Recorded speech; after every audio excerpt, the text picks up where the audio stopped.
Oh, welcome to my channel. I am Peter. Almost. As you can see, I am here with none other than Peter Lingard in the PL studio. I have to do I do every time, you know. Yo, Karla Fjetta. My name is Arnold Lörn. I'm a photographer and video creator from Iceland. Today, as you can see, I am here with none other than you.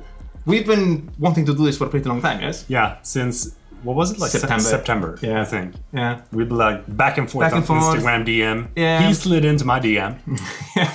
You should always do that. Slid into somebody's DM and then like make it happen. But like, for those of you who don't know, Peter Lingard is a YouTuber, filmmaker, content creator, and just a real Swedish badass. Really handsome dude. If I can say so myself. Just a really handsome dude.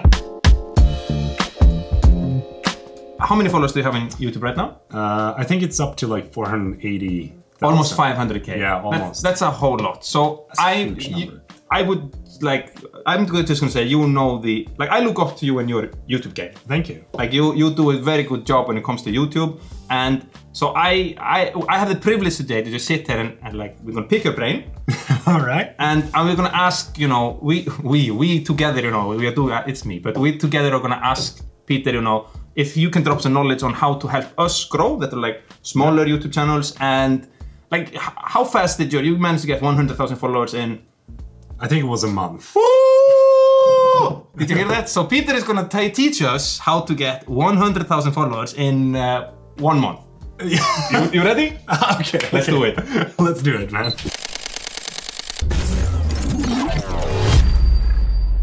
All right, Peter, I put you on the spot now. Yeah. And what would be, you know, for somebody who's just starting out and wants to, you know, create YouTube videos, what would be your, you know, first tip for that person? Let's say, should we say like 1, 2, 3, 4 tips, or just like in general? Let's say numbers, YouTube loves numbers. Three. Three tips. Okay. 3 tips. This is not scripted, you know, we're doing this on the spot here. So what's your first tip then?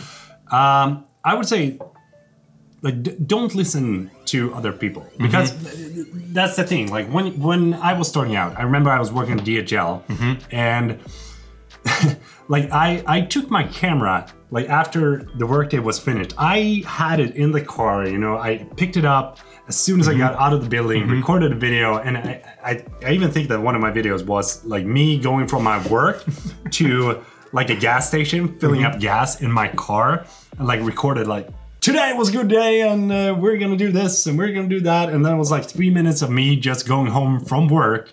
And then you edited it and put it out. Yeah, but right. I think it's probably now because I don't want to show it. I'm embarrassed of it. But my point with it is that I made something. You know, I just started and pushed out the content. That's a good point. And you did something like on your own and for yourself also. Yeah, and that's the thing. Like when you do that, like in the beginning, there's gonna be a lot of people that will say like, you know, it's already been done. You can't do this. Like, YouTube is too saturated. Yeah, it's like there's already hundreds of thousands of people doing this, so you can't be one of them. But you can. 100%.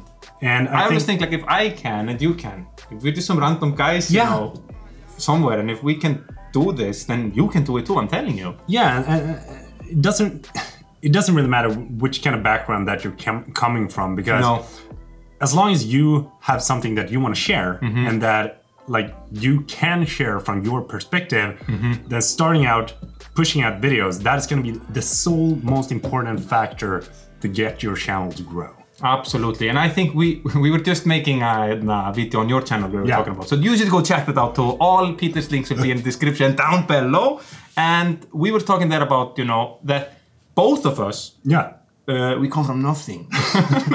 You understand? We don't have a professional background or been to school or anything. And not bashing, if you go to school, perfect, good for you. Yeah, but stay in school if you can. Stay in school. But we didn't go. No. I mean, the thing is, when I quit school, I didn't have like this in mind. But I think that something that I learned, especially from coming from the bodybuilding background, is like the amount of hard work they have to put in to get some results. And I mean, I was a big dude, and it took me 13 years of bodybuilding to get to that size. And now like with filmmaking, YouTube and all this, sure, I had like a really good like being on the trend with the B-rolls and stuff like that. That helped me to grow, but the consistency is what made it happen. Exactly. You heard me talk about that too. The consistency there. Yeah. And I don't think people realize also, sure, everybody can do this, but I don't think a lot of people realize the amount of time. I don't think a lot of you realize how, like the amount of time that goes into building this, and you have to be willing to sacrifice. Like I don't party. Sure, I'll get a beer with my friends and stuff, but you never see me on the dance floor. I've never liked that scene in my whole life. I've been to a party, of course. I'm not. I've been to the club sometimes, but that's not my scene. And you never see me there in the weekends. When it's weekends, that's especially before I had a kid. That was a time for me to be in the studio and be working and be honing my craft, and because this takes a whole lot of time and a whole lot of work, but it can be done. Yeah, absolutely. Like 100%. Yeah. So that's the first tip. The second tip, Peter, what would that be? This is a hard one. Let me think. We let Peter think for one moment. Second tip, I would say don't be afraid to try things out. Oh, that's a good one. I like that one. Because there's so many things that you can do. Like if you're interested in tech, you can try different reviews. If you're interested in vlogs, then you can vlog about literally everything that you can come up with. And you can like start combining things and trying out, like if you enjoy B-roll or if you're enjoying talking about cameras or I don't know, you know, cardboards or IKEA furniture. I mean, it's your channel. Yeah. It's your brand. You do what you want. And trying things out is probably the hardest thing to do, because when you're starting your YouTube channel, you want it to grow. You want to do something that you've already seen someone else do to make their channels grow. But it's more important in the long run that you're having fun doing what you do. And that is why trying different things out in the beginning before you have the big audience. I'm just here like preach. It's so important. So like trying everything is super important. What do you think? I think that's true. Like I'm here, I guess. But this is very true, you know, and you have to try things out. I would definitely say. That's a good tip, man. Yeah. That's a good tip. Should we do more on this tip, or are we like, this tip is good? You have to. I think it's good. We're cutting that tip? Yeah, that's like tip number 2. Enough of the lightweight tips, Peter. Now you've given us the solid tips, but give us one more, you know, one more that really, you know, really one. Yeah. Oh. Okay, I'm getting the best one. Okay.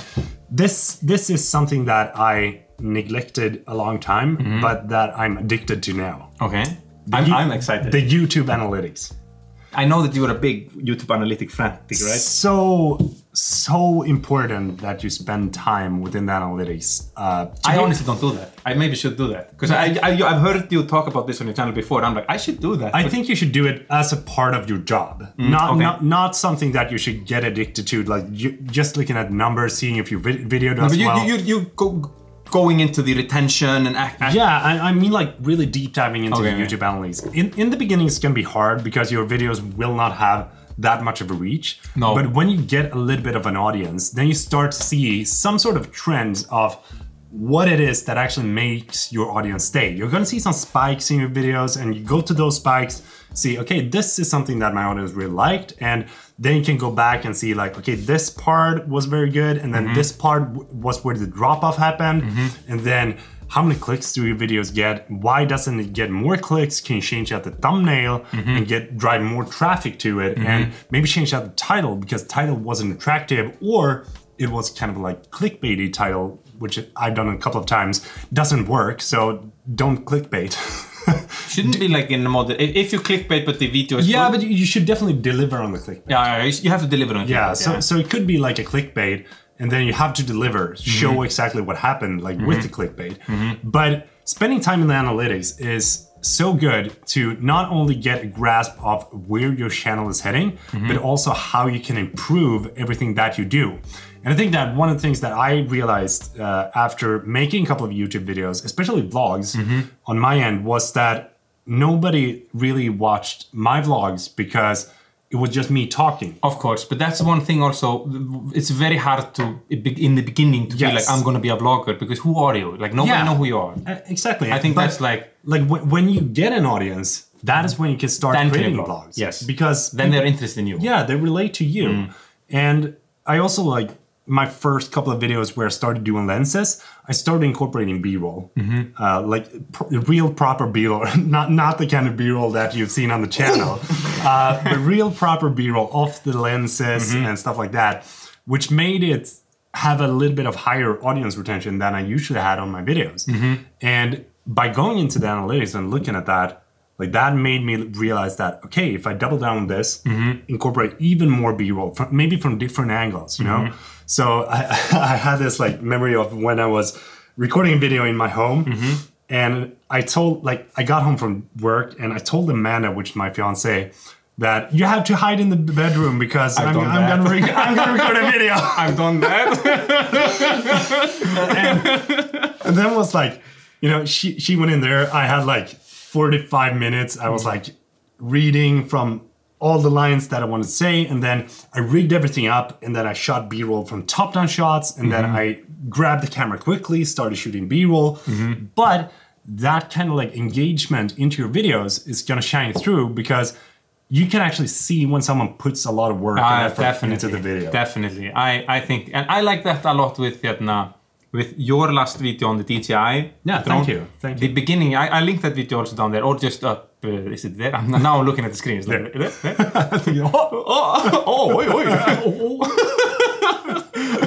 But that's. I think that was pretty fun, because it's obviously you did not have to go through that intro of creating all that for a review, you know. No. But you did that, and it shows that you did that extra mile.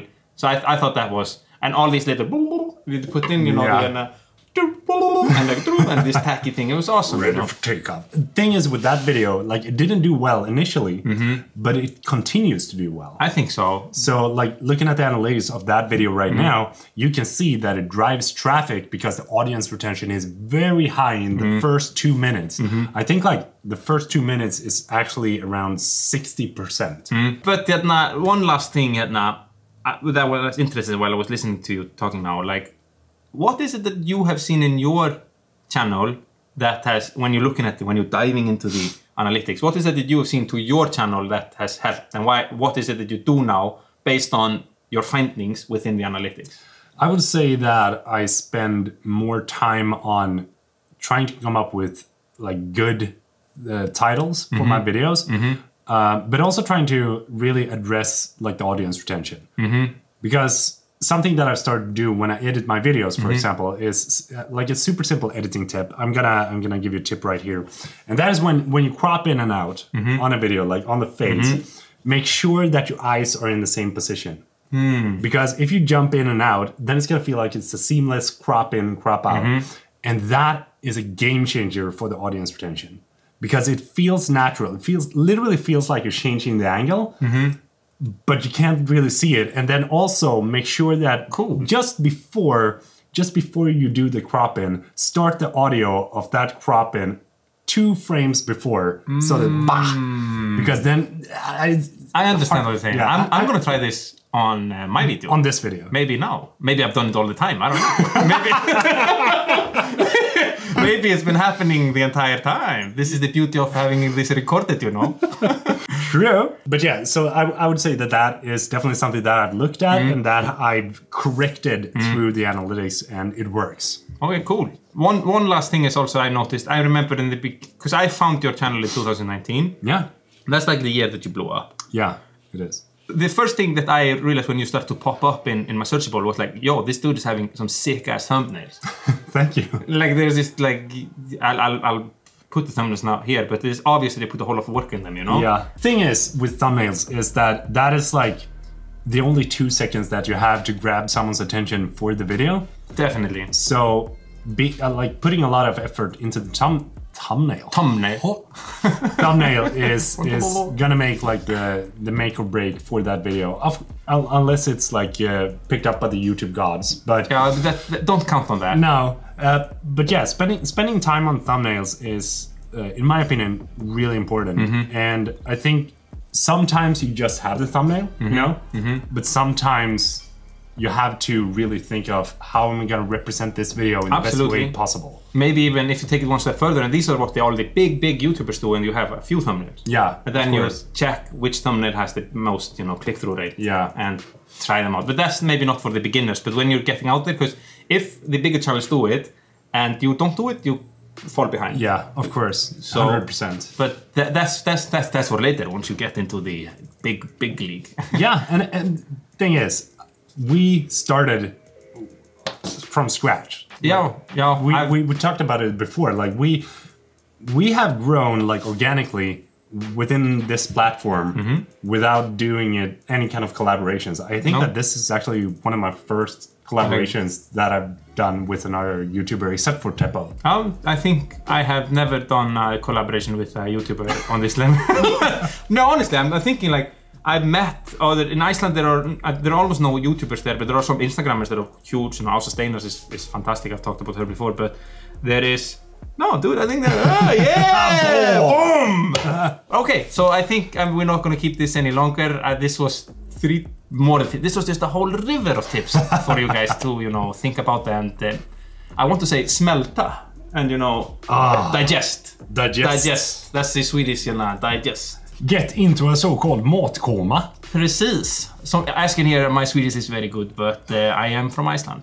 So if you have any questions, as always, feel free to ask in comments down below. Again, I know I said it before, but I am gonna say it again. Please smack that like button. And thank you, Peter, for being here. Thank you for having me. And yeah, I will catch you guys in the next video. I'm out. Peace! Poof! Boom! Bam! Yeah! Fan, den var bra. Ja, hur länge blev det? 19 minuter. Ja, men det var bra. Det är 2 stycken 90. 2 stycken 90.